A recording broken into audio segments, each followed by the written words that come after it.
Well, hello, good people. This is part 2 of getting started with Stable Diffusion. Now, in today's video, I'm going to do a lot of talking, but it's really important that you understand these aspects and concepts of Stable Diffusion. If you haven't watched the first video, I'll leave the link in the description below. I encourage you to watch that before this video. Otherwise, this video is not going to make any sense at all. Now, if you watched the previous video, I did recommend Easy Diffusion if you're just starting out with Stable Diffusion. For those of you that want something more advanced and are willing to grow with it, you can use Automatic 1111, which you see on the screen now. Or if you don't have the computer specs to run Stable Diffusion, you could use something like playground.com. Before we get started, I want to encourage you to download Stable Diffusion 1.5. That's what we're going to work with. And head over to Civit AI and download these two models, Rev Animated and Realistic Vision 5.1. If you've gone through those installation videos, you should know where to put those models. Moving along, to start off, what we're going to do is enter a descriptive text known as a prompt. For now, we're going to do something super simple, and we're going to enter headshot of a man on the street. Scrolling down to our settings here, you see under image settings, there's various options we have here. Now, if yours is collapsed, you just have to open it up, and we have a few options that we need to go over. Seed is a random number that enables you to duplicate the exact same image, and you can also utilize it to manipulate your images. We won't go too deep into this one for now. Just make sure random is selected. Number of images, we'll select 4. And the model, I want you to start with Stable Diffusion 1.5 because there are a few things to be aware of concerning Stable Diffusion 1.5. Don't worry about custom VAE at the moment. For samplers, let's select Euler. It's a good, reliable, and versatile sampler to start with. As mentioned in the previous video, Stable Diffusion is a process of creating noise, diffusing that noise, and converting it to pixels to create your image. And the various samplers has different mathematical ways to translate it, giving you slightly different details. We'll go on a deep dive on samplers another day. For now, just select Euler. And then the dimensions, we're going to keep it 512 by 512 for now. And I'm going to explain why that is in a few minutes. Inference steps, think of it as quality in details. The higher you go, theoretically, the more details you would get in an image. For Stable Diffusion 1.5, 20 to 30 steps is more than enough. On occasion, you may up it to 40 or 50, but typically 25 to 30 is a good place to start. Guidance scale, also known as CFG, and we'll look at Automatic 1111 and Playground a bit later. Generally speaking, the higher the number, the more it adheres to your prompt. However, the higher you go, the more contrast it gives your image. I find anywhere between 4 to 7 is a good starting point. Everything else we'll leave on default. Toggle Show a Live Preview, and then the rest we can leave it as is. All that's left to do is click on Make 4 Images. Now, I will say as these generate, don't judge the quality of the images. There's a whole method to my madness here, all right? All right, as we look at the images here, we got exactly what we wanted. Headshot of a man on a street. They're not bad, they're pretty coherent, but they're very general. Different looks, different ethnicities, and as we build the prompt, you're going to see the images transform, and you can really shape and mold the look of your image. But before we do that, I'm going to show you another example, and I'm going to increase the image dimensions here to 1024 by 1024. Without changing anything, just the size, we're going to generate another 4 images. If you look at the images, they're terrible. This one barely developed any images. We've got some morphing heads here. I don't know what this is, and they're all in black and white.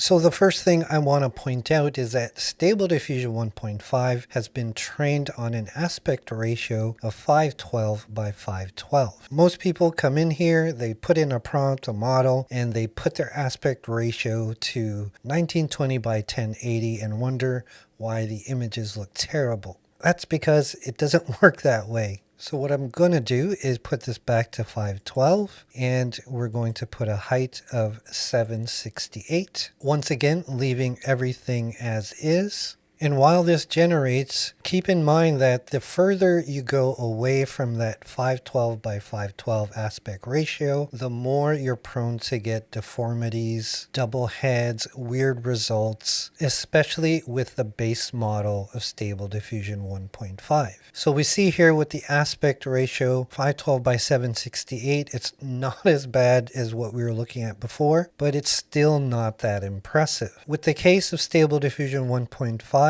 this is where negative prompts comes in. Just below the main prompt area is an area for negative prompts. And the basic idea here is to put in things that you don't want to see. Some very common ones are ugly, deformed, cropped. We'll also put in double heads. We're just going to put in these 4 words, and we're going to go ahead and generate another 4 images. And you're going to see, although it's not going to be super impressive, it's actually going to help the image quite a bit. See, we already see the aesthetics of the image improving just by putting those 4 negative prompts. Now, I will tell you, hands and feet for Stable Diffusion, it's well known that it doesn't do well. Now, there are models that do it very good. And there's a lot of workarounds to get great hands. So even with adding those negative prompts, we see now it's starting to look a bit better. This is probably the best generation out of all of them. This one's not bad, but it's in black and white. Remember, we're just using the base Stable Diffusion model here. And because our prompt is so general, it's going to create very random images. So as we dial in the prompt, you're going to see the images get better. I'm not going to go deep into prompting today, but I do want to start you off on the right foot. Here are some things to think about when you're creating your own prompts. Keep it simple. These 5 things keep in mind as you develop it. The type of image, a photo, a painting, a drawing. What is the main subject? A person, an object, a product? Perhaps there's an action that you want to describe. Sitting, standing, eating, drinking. The place and environment, a forest, mountain, the city, and the style. Is it a cinematic photo? Maybe it's got a cyberpunk feel or more of a fantasy look. Keep these things in mind as you develop your prompt. Now, as we work on this prompt, what we're doing now is creating modifiers. Basically what that is supporting words that describe the scene in more details. Now we already have a type. It's a headshot of a man, but maybe this man, let's say he's a handsome man. We could even give him a nationality. Let's make him Spanish. What is he wearing? Jean jacket. And the location, we can just say city street for now. You could put in a particular location if you wanted to. And in the environment, let's say it's raining and it's wet city streets, okay? Nothing too complicated. Let's go ahead and generate 4 more images. Now the first 2 images, this first one, I don't know what the heck happened here. We're just going to delete that image. This one looks fairly decent, at least it's coherent. It's in black and white, but we do see the rain and he's wearing a jean jacket. The other 2 images, more coherent. We do have rain in this one and we see some wet streets here, almost flooded streets here. But you start to see that we're now starting to shape the image.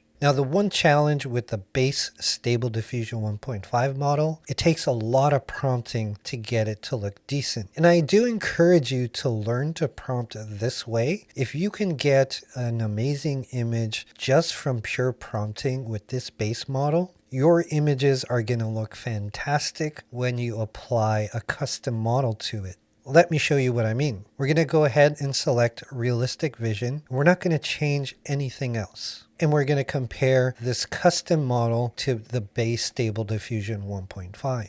So if we take a look at these first 2 images, very much more coherent. We have the jean jacket, the wet streets. It's a pretty handsome looking dude. The other 2 images, we even get a little bit of an umbrella here. what a big difference that makes using a custom model. If I remind you of where we started with the base model Stable Diffusion, it's a world of difference. Now you can argue that this is working smarter, not harder, with such a simple prompt. And as you can imagine, the more we work on this prompt, the better the image is going to look. Now, before we move on, I'm going to show you the similarities between the platforms Automatic 1111 and Playground and show to you that the same concepts can apply regardless of the platform. So we're going to take this prompt and copy it into Automatic 1111. Here's the prompt area here. I'm going to make sure I select Realistic Vision as well for the model. We're also going to copy the negative prompt in here. And my goal here is not to create the exact same image, just a very similar one. And if we look at our settings, we created 4 images, size of 512 by 768, using Euler as a sampler, 25 steps, and a guidance scale of 6. Moving over to Automatic 1111, I've already put in the prompts. Sampling steps is the same as inference steps, so we're going to put that to 25. The sampling method, we're going to put to Euler, and we had a height of 768. We scroll down a little bit here. CFG scale is the same as guidance scale. We had it at 6. And we're going to go ahead and click generate. While that renders, I'm going to go to Playground and do the same exact thing. Let's copy the negative prompt. So we put the prompt in here in Playground. Exclude from image is their version of negative prompts. We're going to copy that in here.